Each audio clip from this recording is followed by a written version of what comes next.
We are going live. Okay, everybody. My name is Igor Lebovic. I am CMO at AirPair, and it's my pleasure to be leading the panel today. We'll be discussing the writing tips and the writing tricks that all lead to building a personal brand. I, for example, have done a really poor job in building a personal brand. I'm sure that practically nobody who's watching this panel knows who I am, which is very different from my fellow panelists. Luckily, basically every one of these people here I knew about before I actually reached out to them for the first time. So that's the difference between doing a good job versus doing a bad job. And in addition to that, I probably have a few more things to learn before I could even try to do as good of a job as they are. But let's start with the person on my left. His name is John Cook, and he is a mathematician and a developer. And he's also a very good blogger who has been blogging for, I believe, 7 years. But I want to hear from him really quickly if he can introduce himself and tell us a little bit about himself. All right, thanks. Yeah, so my name is John Cook. I've worked as a mathematician, software developer, mixture of the two for several years. I'm an independent consultant now, living in Houston, Texas. I have a blog and several Twitter accounts. Cool, thanks, John. And then from my perspective, next to John is Matt Rabel, and I know from Matt that he's launched a blog back in early 2000s, in 2002, and he's done a remarkable feat, which is in the early stages he was blogging between 4 to 5 times a day. That's allowed him to basically build a brand for himself really early on, and he's worked mostly for himself. 6 months out of college, he's managed to start a consulting career, and he's still at it. So, Matt, please tell us just maybe like a few words if I've missed anything, or how would you like to present it to the audience? No, I think that's a good synopsis. You know, I graduated school in '97, so it's been, you know, over 15, 16 years that I've had my own company, and most of it's in the early days through my blog, and LinkedIn has helped, you know, in the last several years. But it's one of those things that I've learned that if you don't speak at conferences, you don't write on your blog, you don't do presentations, it can be difficult to get work.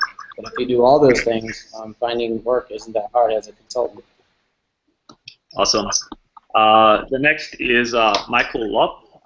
Michael is, I think, you have a blog called Rants in Repose. Is that correct? That's correct. I'd love to hear from you maybe how that name came about. But in addition to that, I do want to mention that Michael is head of engineering at Pinterest, and prior to that, he was at Apple. And he's also been blogging since the early 2000s. So, Michael, how would you like to introduce yourself? Yeah, so the blog I write is Rants in Repose, and you asked about the name. It's a funny story. It's actually my wife's maiden name. Trying to log into a chat room a million years ago, and I was looking for a short name. And as luck would have it, we weren't even married yet, but I picked Rands.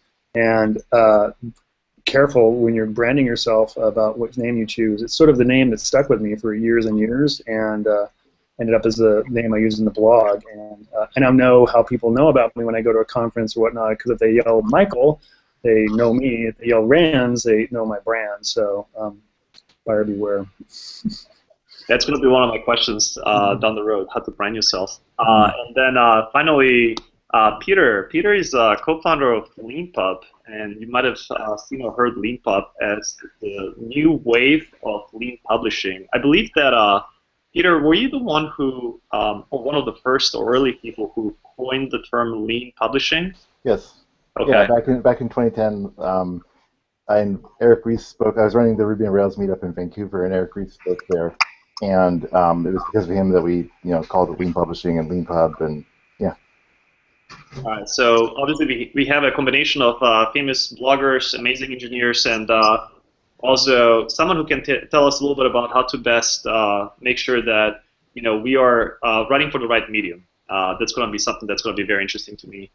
But first things first, I would like to start out by basically asking a very basic question, which is, if I don't have a blog right now, the choice of blogging platforms, as well as many other choices that need to be made in the beginning, is a lot bigger today than it was back in the days.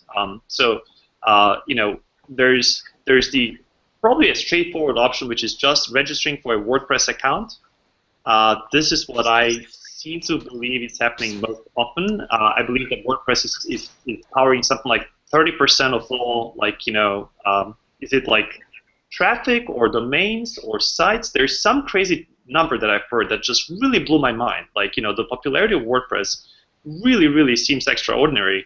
But at the same time, there's this new rise of static site generators, and now you have the option between Jekyll or you can do something else.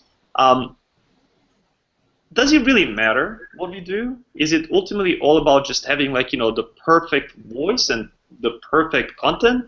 Or do you actually have to pay attention to things like SEO, the perfect platform that can just, reach the most people? How much is it tech, and how much is it really the content quality?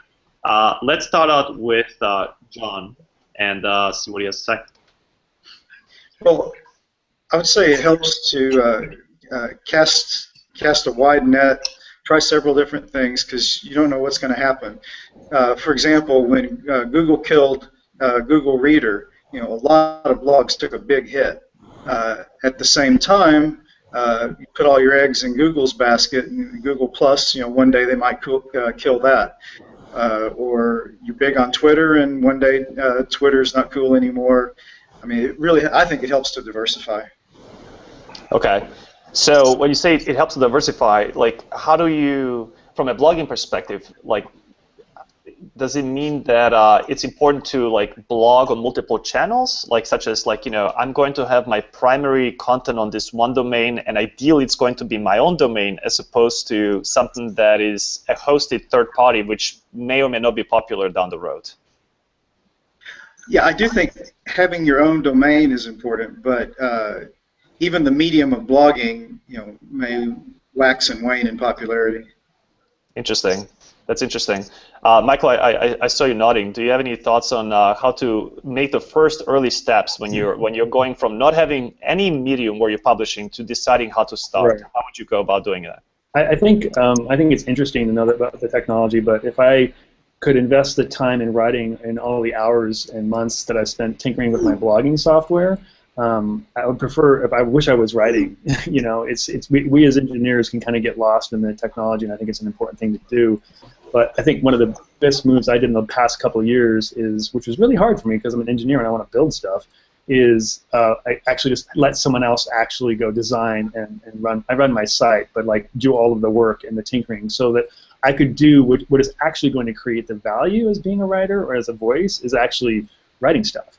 So I think it's a good thing, but I think like something like Medium right now, a lot of these things that are out there, a lot of the tools that are out there have made it really simple to like get started writing. And I think if you want to be a voice, if you want to be a writer, you should be focusing on that as opposed to sort of tinkering with your infrastructure. I get it, but like writers write, that's what we do. Okay, awesome. Yeah. Sorry, I think I interrupted someone. Who was it? I was just agreeing. For us, we sort of see, like, at LeanPub, we see formatting is basically procrastination. Yeah. People, our authors all the time, like, quite a lot of people ask us for more control over formatting, and they want to be able to do this and that and the other, and we're like, look, LeanPub is deliberately, like, write in Markdown because you can do almost no formatting, right? And that means you're forced to, write words and sentences and paragraphs and, lots of them, hopefully. And so, I mean, similarly, I'm a software developer, and I'd love to write code instead of writing. But if you can just take away everything and you should just use someone else's service, like for blogging, for writing, everything. Just use something that makes you write instead of mess with your software. Yep. Okay, but own your domain and own your content. Absolutely. Matt, I saw you getting started to say something, so please go ahead. Yeah, the most important thing with almost anything in software development is getting started, right? So if you can just start a blog, you're halfway to where you want to be. So if that requires, spending 5 minutes to go to WordPress.com and do it, I would do it. But make sure you buy your own domain name, and make sure, I think when you put it on things like Medium, I think that's okay, but it's going to be tough to retain that content and put it on your own site. So I've had the same URLs for all the years, and still 50 or 60% of my traffic comes from Google, where people are searching for certain terms, and comes to an old post from 2006 kind of thing. So, just start quickly and then, iterate. If you want to use different software, most of them offer import capabilities. Very few offer export. So, but I've seen a ton of people switch over the years, and when they switch from one platform to another, it's not always easy to retain those URLs, and that can be painful, and that can really hurt you with SEO. All right, so just like a quick remark, so I think that what everybody's saying, and I just want to make sure that we expand it to the appropriate granularity, is that imagine you start a blog on Tumblr, and you use Tumblr now for like 5 years, and you've built, I don't know, maybe 1,000 articles, and they're doing great for you. But one nice little thing about Tumblr is that it is actually pretty restrictive in how it works because it's designed to be opinionated. It's an opinionated piece of software, and it just has certain ideas about how commenting works or certain other things. Yeah, there are expansion abilities, but at some point you might just want to say, I want to do it differently. Last time I checked, and I think this was about a year ago, it wasn't possible at all, I believe, or maybe I missed something, but it wasn't possible at all to actually put a 301 redirect from Tumblr to a third-party domain. So be careful, because without a 301 redirect, you have essentially permanently assigned the content IP ownership to Tumblr, because you just can't export the content anymore. You can take your blog down, but there's just some value lost in the fact that your content was first associated with a different domain. Google's going to have a hard time understanding that you are that new person at that new third party.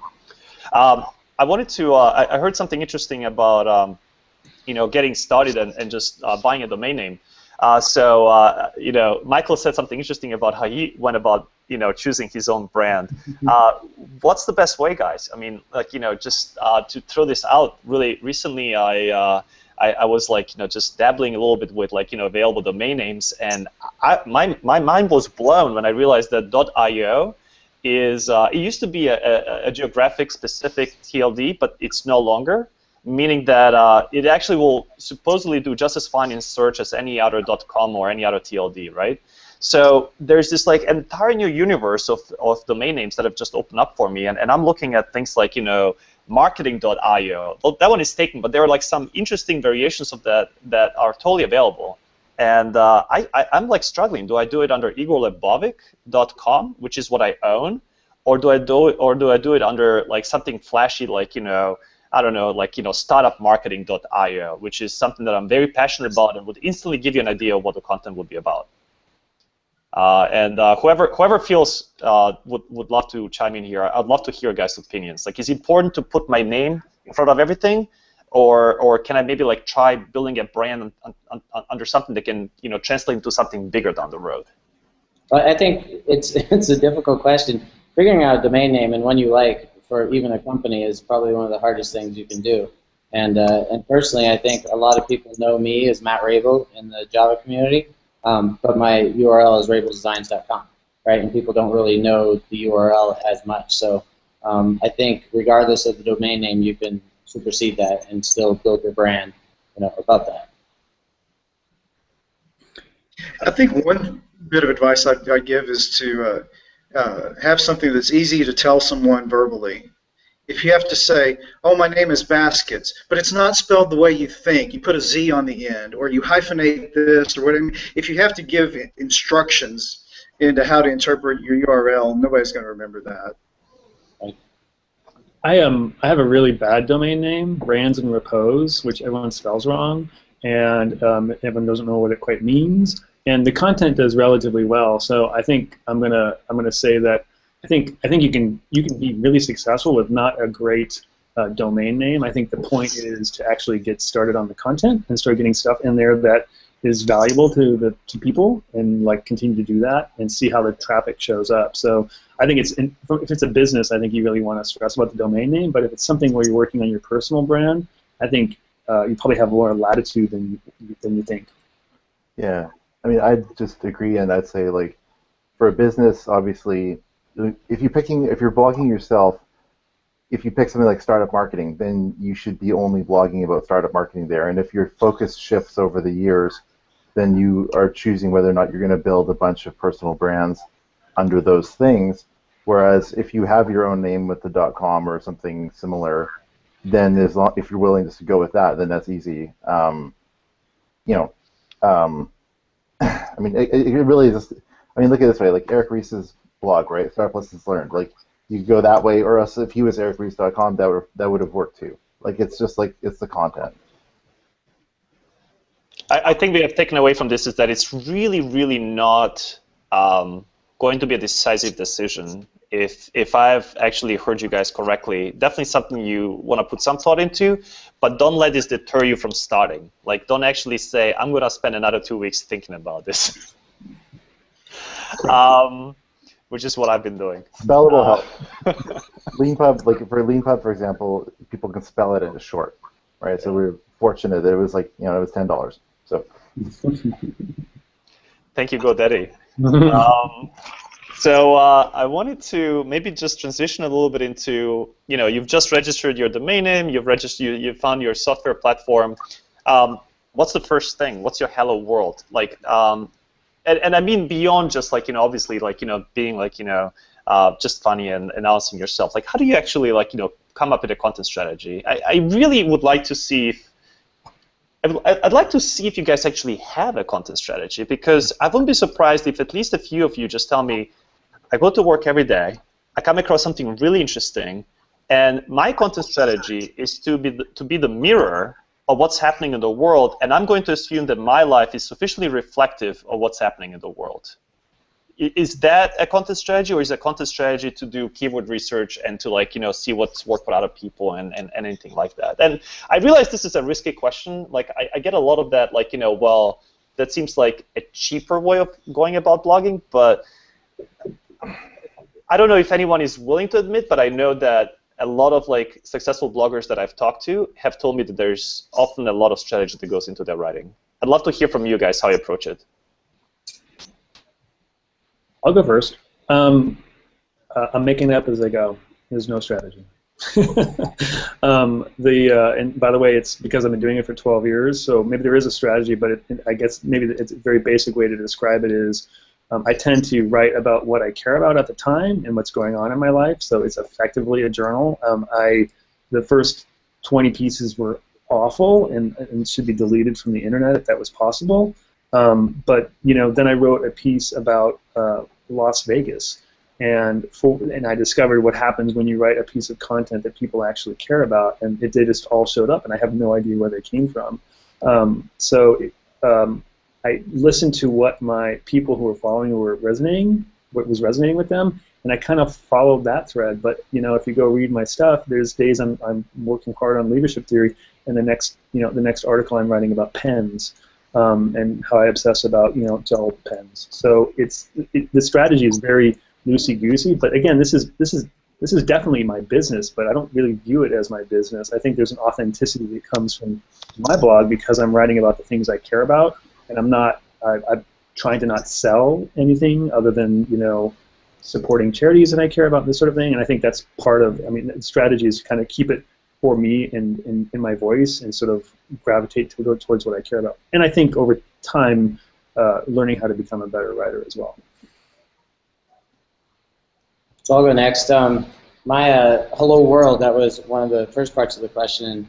How do you introduce yourself to the world? Well, I have a really unique background. I grew up without electricity and running water in Montana for 16 years, and then I became a computer programmer. So I kind of use that as my view of the world.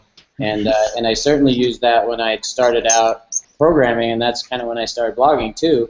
And basically just an idiot in the room that's trying to figure this stuff out. And I kind of use that voice in a lot of the blog posts, like, I don't know how to do this, right? And as I got more well-known or whatever, it became harder to do that. But I still try to do that because, I know people are going to look at it and be like, I can't believe he doesn't know how to do this. And I think it's important to do because there's so many people that don't know how to do it. And so it's, having that voice that kind of tells people. As far as my strategy, my whole strategy with my blog when I originally started was to document my life and have a way to go back and see what I did on certain days. And it's awesome if you ever have an argument with a spouse, especially when you blog about maybe a family trip and she says, no, we didn't do that. And you're like, I wrote about it 2 years ago. It's right here. We did it. And so yeah, I'm just trying to, have a way of not having to remember so much stuff in my head and put it on my blog instead. John, how do you go about choosing topics? Yeah, it's, sort of like what Michael was saying. I write about what I find interesting. I don't aim for a certain number of blog posts or topics. I just write about what I find interesting. But the only strategy I have to that is I try to keep posts fairly short. And so when I write about math topics, I'm not going to write something that requires 5 pages of setup before I get to the punchline. I look for little jewels that are just kind of something I can get to the point in a page or two. Cool. Peter, is the book world different in the sense that you obviously can write a book on pretty much any topic? You just really have to write about something you're really knowledgeable about. So I imagine that people will really only have like maybe 1 or 2 options for the most part. Yeah, it's weird. I mean, my own experience, like I'm a horrible blogger. Like I don't really blog, but I've written 4 books, and it's like, so my attention span is either really short, like tweet level, or book length level. I'm really bad keeping a focus of in between. I write about what I'm interested in. Like I started out, I was a developer working with Flex, and I thought Ruby on Rails was neat, so I wrote a book about it. And then my most recent book, I wanted to teach my son how to write computer programs because he was curious, and so I wrote a book to teach like 10-year-old children how to write computer programs. And so it's like I'll write about what I'm interested in. Right? I wrote a book about lean publishing because we were creating LeanPub, and the ideas we were thinking about, and I just wanted to write them all down and lay out what we were trying to do and why it was important. So I'll just write about what I'm interested in. But for me, I'm either really shallow and bouncing around, or else I'm really, really deep. And so, but the shallow stuff is like tweets, and the deep stuff, like, So yeah, most people can only really go deep about a couple things. So those should be your books. I'm definitely recognizing that you guys have all managed to use writing as a way of getting your name out there, and that's an amazing way to do it. Like basically, just really truly accurately reflect what you're thinking and what's going on in your lives and put it on paper. And if what you put on paper resonates with people, then obviously that leads to opportunities, and that's just the way it should be. Like you should be pretending to be somebody else. I do think there is a world out there where people are hoping to not to have a 2-step process, meaning I write and then I get money from additional engagements. There's also people who just do affiliate marketing and who do lots of other things and basically live off of their blogs. But that really is not the topic that we're discussing today. One thing that I find interesting, and this has been certainly the case with AirPair, we have 1 blog post that is driving half of the traffic to the entire site, and then we have another 5 blog posts. They're driving the remaining 30% of all of the traffic to the site. And then we have 186 posts that drive like the remaining maybe like less than 20%. Yep. So very much like a power law curve where there's just like all these like outsized like returns on single articles and just like this like vast majority of content that doesn't really get found very often by other people. Does everybody have that among you guys? Is there like do you have like some jewels that are just like incredible and still work today, or is it more flat in your guys' cases? I have exactly that power curve. I have about 10 articles that are a huge amount of my traffic, and some of them are 10 years old, and they're still generating a huge amount. I'm not sure what the percentage is, but yeah, I'd say it's somewhere between 10 and 20 is the majority of my my organic traffic. I would say that my current traffic's probably 80% less than what it was in the heyday of it, and that's just because I write like once a month. And what I've noticed, if I want to increase traffic, that's really eye-opening in the last couple of years is writing series. So writing like a 3-part series or something like that, just of technologies I've been working with and I've learned a bunch. So trying to provide learning to other people, and for the most part, if a blog post contains like nuggets of information that can help other people, people are going to like it so much more than me talking about my vacation to Hawaii or something like that. So that's a strategy. But I do have a couple old ones that people come for, but they don't seem to really reflect my writing from my view. Matt, what's the reason for the series doing so well for you? I think you almost answered it a little bit, at least if I understood you correctly. I think you said that it gets people who discover the first part to come back again for the second and the third part. But is that really what's driving it, or is there like maybe like some search engine impact, or is there something else, like, you know? Well, I mean, I have, you know, good SEO, so, you know, the series often can be timely. For instance, last year I wrote a 4-part series about AngularJS and everything I'd learned there, and, you know, Angular's been pretty hot for a couple years, so that helped. This year I'm getting ready to you know, write one on load testing and, you know, writing an ESB with Apache Camel and all this back-end stuff, which I know that Java developers are into. Personally, I'm more of a UI guy, but, you know, this is, you know, I recognize that even though it's not a personal passion of mine, I've learned so much about it that I should help other people with that information. You know, and like you said, it does, people come back, right? They just catch one article and they'll either click through to the beginning ones or they'll go on to the next ones, you know, and I usually write them over a month or two. Cool. Anyone else on this topic? Speaking about LeanPub, obviously, same thing, long tail, you know, in terms of the books, but yeah. Do you mean that, like, you know, you get the majority of the traffic from the long tail, or do you get the majority of traffic from the few outsized returns? Some of the, in terms of some of the, like the book, in terms of book sales and traffic, it's the standard sort of lots of books that do hardly any, and then some that do a lot. So, you know, one thing I want to add is I've often tried when I have one of these sort of major traffic posts is to try to replicate that and write something which is, you know, in exactly like the same topic area, length, and like expecting the same thing, and it's never ever once worked out. It's never ever. I'm like, okay, I write about interviews, and I do another thing on phone screens. I'm like, this is exactly the same thing, and it's just night and day. So, FYI. What do you guys think that this is down to? Is this like almost like, you know, when you see a banner and like it's a brand new banner and like suddenly has like an amazing click-through rate, and then you try to replicate it and suddenly the magic is not there? Is it really like down to magic, or is it understandable and maybe like the timing was off and there's something you can learn from your past successes? Or is there any lessons you can learn from your past successes? The only thing I can think of is my most popular post was tips for happiness and productivity at work. And I remember riding my bike to work that day and thinking of it and then writing it in a fervor, right? Like I had so much passion when I wrote it. And so I think, you know, that might have come through more than, you know, something where you've been procrastinating on, you know, for days because you know you want to write it and it'll get good traffic, but you're just not as passionate about it. I've had that where a post, I was writing a book, I was writing an article about how to write a book, and I was procrastinating finishing the book by writing this article, and it was just pouring out of me because I was just suffering to the end of this book, and it was super passionate, and the post just is done really, really well. But I've had equal success with a very well-researched, well-edited, took me a month and a half to write piece. I've had the same thing there. So in that piece, maybe the passion's less there, but I think the core thing that I think, this is just me, this could be the magic that you're describing, is like, do you hit a nerve, right? Whether it's a long piece or a short piece, it's like, do you, and maybe there's a little bit of luck here, but do you hit a nerve with what you're writing about?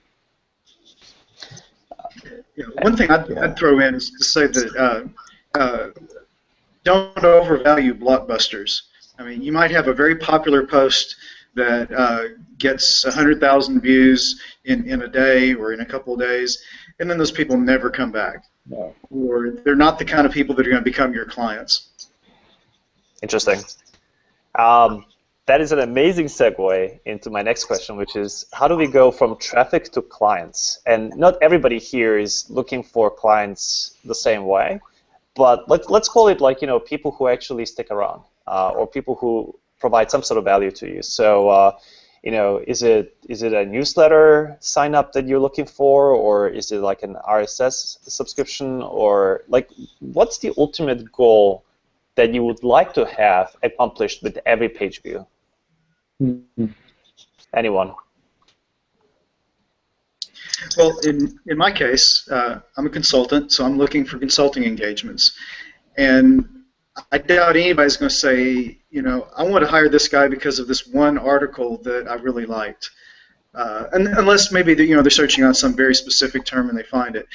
more often, I hear people say, "Yeah, I've read your blog for several years, and then this problem came up that I thought you'd be good for." So, in my case, it's a steady drip, putting things out there, establishing credibility, but it's not a spontaneous thing. I'm not selling anything where I want somebody to click on something and buy it right then. It's very much a long-term relationship. John, how do you foster the relationship? Do you alert people, email campaigns that you have a new blog post that just came out, or how do you make sure that people see it?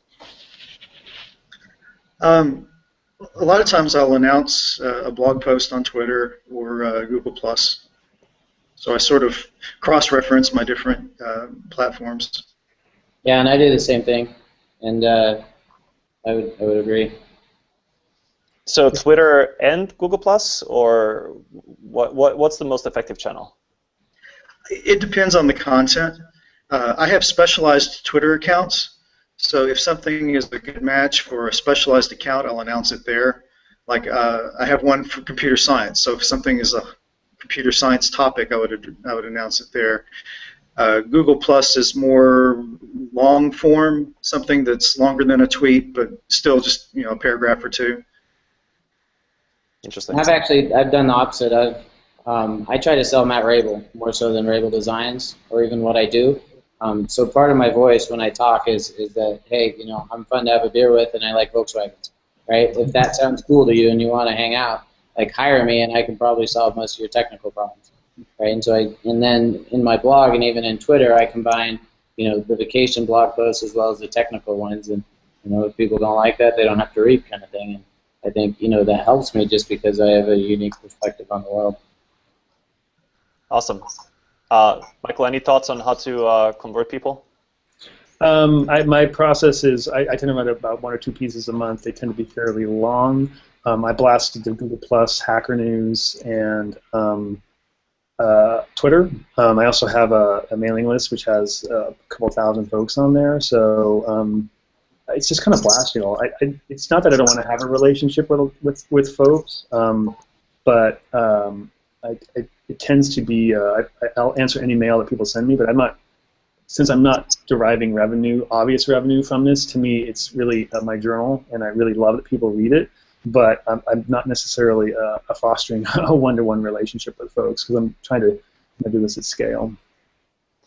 So, Peter, I would guess that in your case, there's probably like some active marketing going on behalf of every one of your authors who are basically trying to sell their book somehow, right?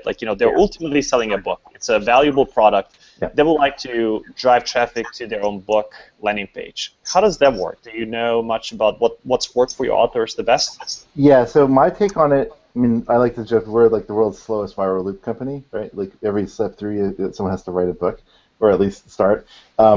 So I think the authors who do really well basically build a Twitter following and blogging, and hopefully go from that to email lists. I think email lists sell books better than almost anything.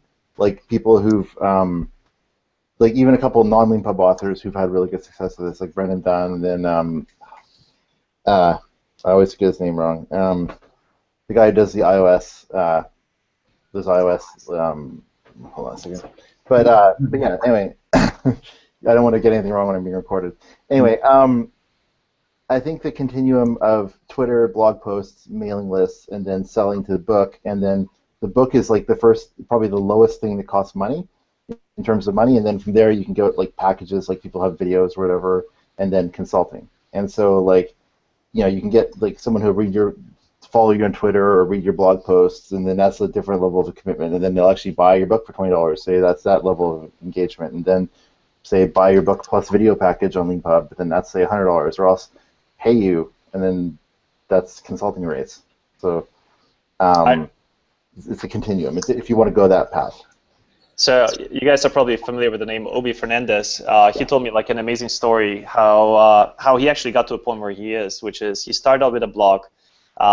His blog got him the attention of a book publisher who approached him about writing a book. He wrote a book, but then in the book he mentioned basically being open for business for anyone like who was interested in getting anything built in Rails. Now that led to a Rails consultancy, which ended up becoming obviously a really, really big one. And it's just amazing, like to me, to see like those stepping stones to someone's career. You start small, and like with every new longer piece of content format, you just take it to a new level. And I found this to be really fascinating. It's definitely worked out for Obi really, really well. By the way, I know it's Nathan Barry. He's like someone who's done this extremely well in terms of the personal brand and like mailing lists and all that. Is like, that. Anyway. So he hasn't done that well if you can't remember his name though. I just me. I wanted to ask you guys, one piece that's standing between me and being a successful writer is also finding time and managing to just like really like prioritize it, I guess. Is that what it is? Is prioritization what's missing in many of us, or is it just like bare discipline? I find myself really disciplined about certain things, and unfortunately writing just wasn't one of them. So I don't know what it is. Like, how have you managed to, like, Peter, I think you mentioned you wrote 4 books. Right. That just strikes me like, take like a few months to write a Okay, book. so I actually maybe have a bit to contribute here in that the first book I wrote, I was like working remotely. I had this idea about, hey, Flex and Rails should talk to each other. And so I thought, okay, well, I started writing.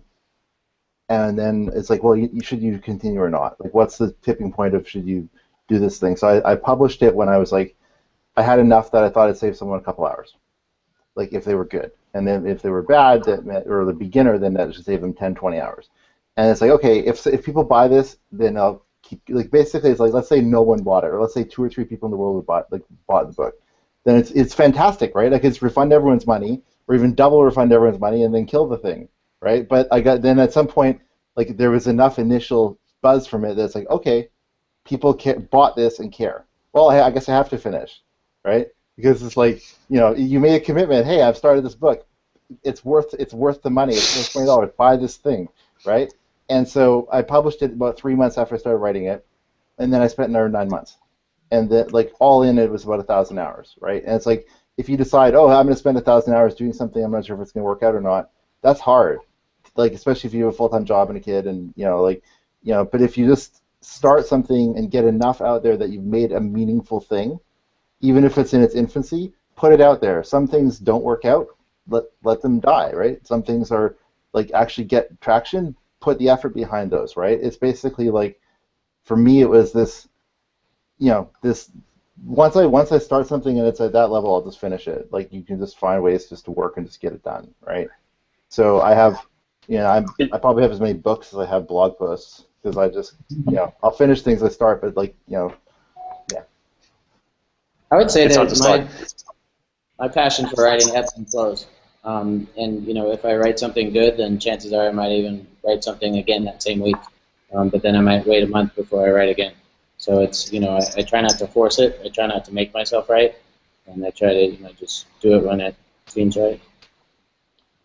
I've been, I don't have to prioritize it. I've been writing since I was 11, so it's sort of I just always have done it. So most of it doesn't ever end up on the internet, but it's just something, maybe not daily, but it's something that I'm doing at least a couple times a week for at least an hour or two, primarily on the weekends, a little bit in weekday mornings. So prioritizing it sounds like putting it on a list, and that's totally a foreign concept to me in terms of writing, which I'm weird.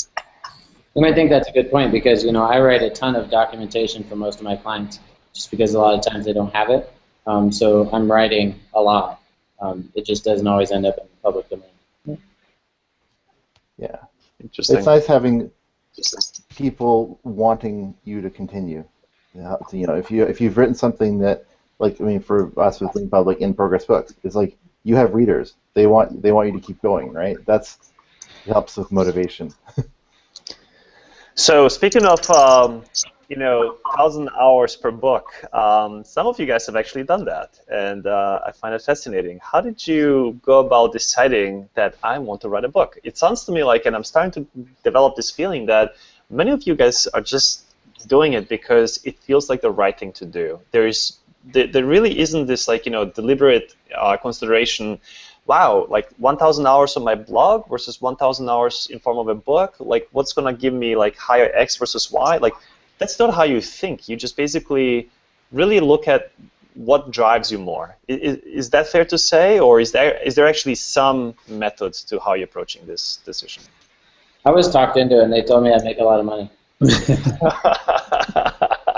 Thank you. Somebody mentioned the word money. But I realized later that you don't. Oh no. But you do, you get the consulting gigs, right? Like people have said that, once your name's out there, it helps. But there's a ton of people that think, hey, I'm going to write a book and make a lot of money. And that happens to some people. Everything I wrote that was any good, I would have written regardless. Like you have to just feel you need to write it, not does the world need it? Like, am I going to make money? It's like if it's going to be worth anything, it has to be you'd write this. Period. Yeah. I like saying I wrote a book is like a stretch. I mean, there's 2 books out there, but like I wrote 2/3 of the first one, not even thinking about writing a book, and then I was like, oh, I think I might have a book here, right? And then we slapped some together, we edited it, but it was a hard process to actually get that final unit out, but like there was never a big plan to actually go and do it. The second one was a little bit more of a traditional book, but still like 50% of it was like done before I'm like, could this be a book or not? So it was more of a afterthought than a plan. There's an interesting question here now that's totally brewing, I think, which is, okay, so you now suddenly have 50% of the book in front of you. What do you do with that? Do you go to a publisher, or do you try to self-publish it? And I think we have at least one person in this chat who has a strong opinion. But is there anyone who can share a little bit about, like, what it feels like to be self-publishing versus working with someone like from a more traditional, publishing perspective? I was always told, and I dreamed of like publishing a book, and people said it was going to be really, really hard. And I'm 2 for 2 on saying, hey, O'Reilly, you want to do this book? And I was like really prepared to like have them say no and like be sad and like go find 3 other folks to do it. Both times I've asked, I'm like, sure, let's do a book. So it was maybe because I had a lot of it already there, and it was a clear thesis and kind of what I wanted to do there. But the publishing part was really not that hard. It was getting the book done, getting it edited and whatnot. But the publishing, maybe I'm unique, but that was actually one of the easier parts of the whole process. So for someone who is not very familiar with that industry, Michael, what did O'Reilly do for you other than just potentially maybe pay you? And we're probably not even that interested in that. But like, what's the added value of having someone to stand behind your book? I think what they did. First off, publishing a book is a big deal, and like we talked about this before this conversation, was like I've gotten so much value out of people knowing that I published a book, much more than like anything, the money that I made from it. So that's like a big deal, by the way. It's sort of this big, huge social thing that people go, "You wrote a book? Really? That's amazing." But what O'Reilly did is they pushed on sort of an arc to it, and sort of gave it a little bit more organization, and then the editing piece, the copy editing piece, because I'm just, for writing for as long as I have, I'm just a horrible speller, and my grammar is just horrifically bad. So they brought that up and did a lightweight content editing as well, and then made it like an official, this is actually a book. So the editing, the copy editing piece, and all of the distribution and whatnot. So, but it was I would say it's 90% me doing all of the work. So still. Do you think that the distribution was something that added significant value, or did most of the distribution come from like your influence that already existed through your blog and other areas? I should know the answer to this question, but I don't. I mean, I think they did a great job, but I don't know how much it was me talking about it and doing things about it versus what they were doing in terms of getting it in stores and whatnot. So I don't really have a good read on that. I definitely got the sense that most authors who publish a book do an amazing job of actually promoting it themselves, and I was never really clear about like how much do the other people actually really contribute. So Peter, maybe like you're the one of the most knowledgeable people here about this topic. So what made you start LeanPub, and how did you decide to self-publish versus and start a self-publishing company? So okay, so I mean, first of all, like the interesting for us with LeanPub is that we're not just for self-published authors, we're also for publishers. Like, we're trying to be basically like, just like most publishers don't own the big physical presses to make print books, right? Like publishers do add a lot of value. Like they make the books better. Like a good publisher will make a book better than it was, right? They'll do like the edit. Like the sort of last 50 or 100 hours in a book is really a chore, and doing that is what they're really good at. Yep. They're a lot less good, say, at internet marketing. And I personally get annoyed. I'm probably the development editor's worst nightmare because I'm really opinionated. So a development editor in the beginning of the book, I think authors really benefit from that. I'm probably not the canonical author who does. The publishers do a really good job of taking a manuscript and making a finished book out of it. And that's like why they're in the world, basically. And then the marketing side, basically from our perspective, it's like get on Twitter and blog and please do stuff because no one else is our sort of, I mean, you know, so publishers do add value in that regard. Now, in terms of, for LeanPub, we created LeanPub. I did my first book. I self-published it primarily because I didn't even think about approaching a publisher. I thought what I was doing was pretty niche. Like I was writing about how to combine X with Y, right? It's like, well, you know, publisher by definition would publish a book about X maybe, or a book about Y maybe, but about how to combine X and Y. It's like, well, is that a book? Is that, you know, like, and so I never even thought about it until a publisher started approaching me because I was having success self-publishing. Like, had almost 1,000 readers all over the world, had a Google group, had buzz and traction, and like, you know, I was starting to build you know, lots of stuff based on this. And then it was like I turned down the first 2 publishers that approached me because I was having all the success on my own. Why not? But then at the end of it, I ended up doing a really good deal with a publisher because like it was another channel that I couldn't reach, like print book channels, and also like the legitimacy of having done a real book, right? Because in some people's minds, self-published books aren't real books, right? So I wanted to do that and just have that as well, right? Because then, you know, that's how you want to have that. You might as well, right? So, so in short, LeanPub is about like basically like if you think about people here who've written, say, a 4-part blog post series, well, that could be the start of a 50, 60-page book. Okay, but let's say you expand it, say it's like 80, 90 pages. I mean, the number 2 book on LeanPub, how long is it? It's by revenue. So, creator of Laravel wrote a book. Actually, sorry, not number 2 book by revenue, but you know, really high up. It's 67 pages. Number 3 book. So I've actually interacted with him, and you know, he just turns out to be like a really, really funny guy, and you know, he's absolutely not only like a celebrity in the LeanPub world, but he actually also is like, you know, just like extremely approachable and obviously likes interacting with people. So I think there's a quality to that. Well, yeah, no, but what I say is if you have something that's imagine like Steve Yeagy-Link's blog posts, right? How many of those do you put together if they're related to the same thing until you have a small book? Yep. Like, so essentially, like if you have a really, really big blog, you could just basically press a button and just turn it into a book, and maybe or a number. Like, I mean, LeanPub's actually started that way. The first 2 books were Eric Rees, believe it or not, we had a book of his blog, just barfed out month by month. Yep. The second one was Venture Hacks, same thing. Yep. That was like over 1,000 pages, and I mean, so our idea was like, well, I mean, those didn't work out because like people, I wouldn't even go buy them. Like the notion of like a barf of someone's blog, like it's like essentially like Instapaper.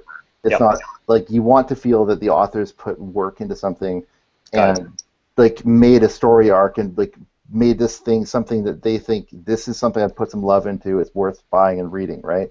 Which is why, like you know, in terms of like LeanPub competitors that have existed over the years, like there was this thing Hyperink that was like we pay you know, like people who are like we pay other people to curate your book. If you're so one thing I'll take away from this is that basically the value of a book doesn't really come in the number of pages, and it doesn't really come in maybe like, you know, just positioning it as a book or whatever. It really comes from it being, you know, just basically a complete thought, like, you know, something that is thematic. You're really like coherent, thematic, and if it comes out of a blog, then it's great, but it doesn't always work just to take something that was written as a series of different inspirations, turns into a blog and then into a book. So there's definitely look at Ben Horowitz's recent book, right?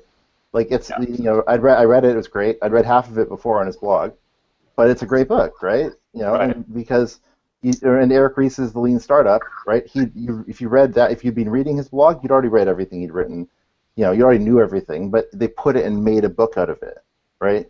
But so people have managed to do that. People have managed to start with a blog, and as long as it's coherent and on topic and has a series that actually is easily expandable, then you can turn it into a book.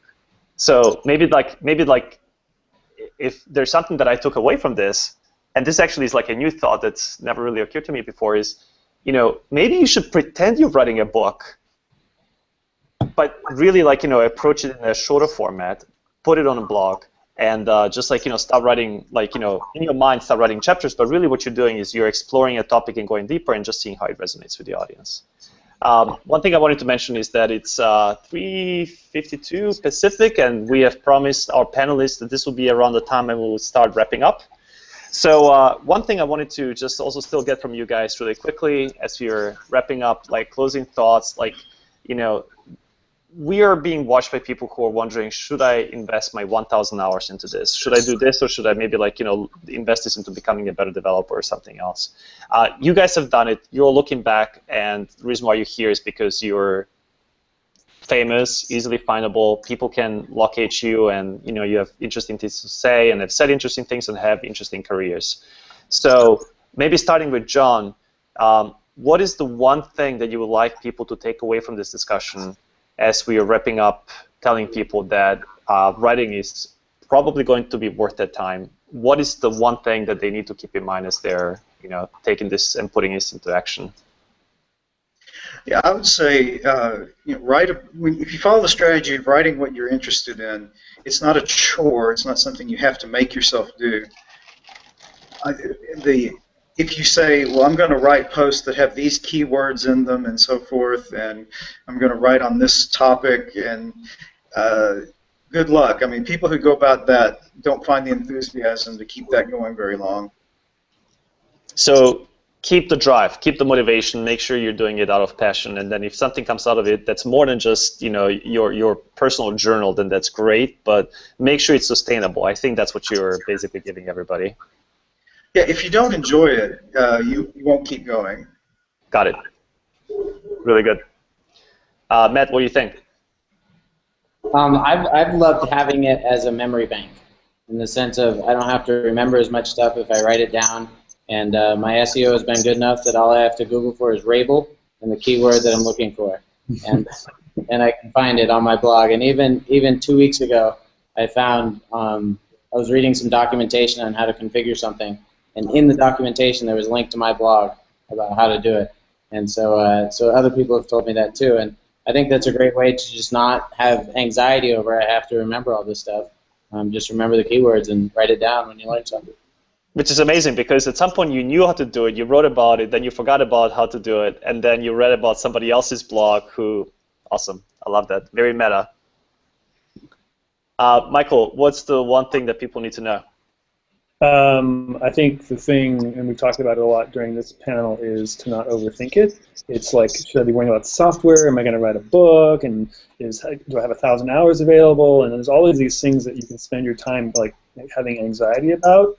And this is a waste of your time. This is a huge waste of your time.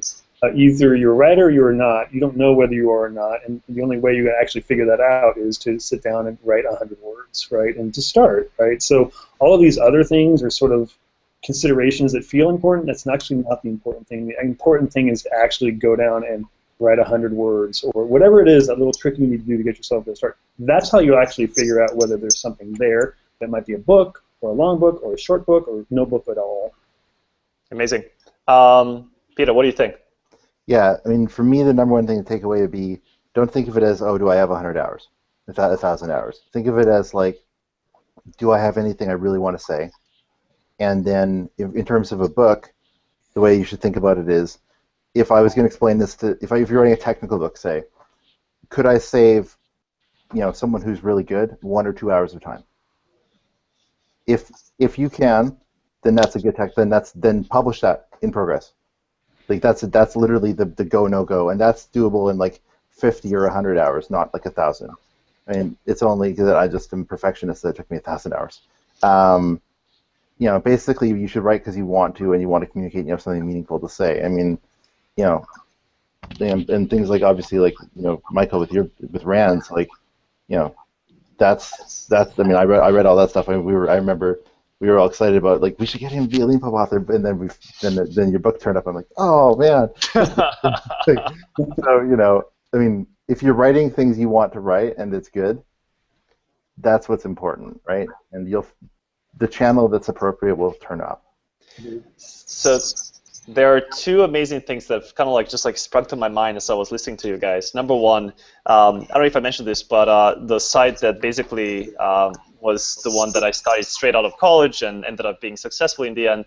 It was about losing weight, actually. It was one of the very early free weight loss sites. Back in the day when every weight loss site was a paid site, like eDiets and whatnot, we essentially, like, you know, rode a wave of AdWords and managed to finance ourselves by just giving free weight loss advice. And there are two things that I remember. Number one, the reason why we managed to do it for 3 years with no pay, with nothing, like it took an incredibly long amount of time before we actually finally ended up getting the hockey stick and really like accelerated, was that every week we would get hundreds of emails of people asking, are you crazy? Why do you do this? You could actually make money by charging me. But please don't charge me because you must be an angel. It's amazing what you're doing. We love what you're doing. Thank you so much. I've lost 30 pounds and I'll keep going, and you are really saving my life. And just reading stuff like that really kept us going. And whenever we thought about, like, should we start charging, we were like, no, but we will lose those emails, you know? Like, so it seems silly in hindsight to have had that to be the driving force behind us keeping going. But in all honesty, those emails, whenever we had a dark hour or a dark week, that's what kept us going. And I recognize some of that passion in what you guys are doing. So that's really amazing. And the second part is, one thing I've learned from other people who successfully lost weight is one thing that I always keep saying, which is, it's not about how much weight you have to lose. It's about how much you will be happy that you have started once you look back on your progress. So, you know, even if you just lose 1 pound a week, which in anyone's mind who's like, let's say 300 pounds, sounds absolutely ridiculously slow and completely not worth it. If you think about it, by the time a year is over, you have lost 50 pounds, and that's just ridiculously awesome. Moving around with 50 pounds less weight is just going to change your life. And so everybody who has ever told me that story, I remember thinking, like, that's how I want to think about things. Like, you know, starting a company today may seem really hard, but a year down the road, looking back, you'll be amazed at how much you've accomplished. Thank you, everybody, so much. I promise to you, here's a pledge to you guys. I'm starting writing 2 months from now. No. Tomorrow is my first post, and I will personally email every single one of you my first Hello World post. I promise. All right. Thanks, everybody. Have a good one. Cheers. Bye.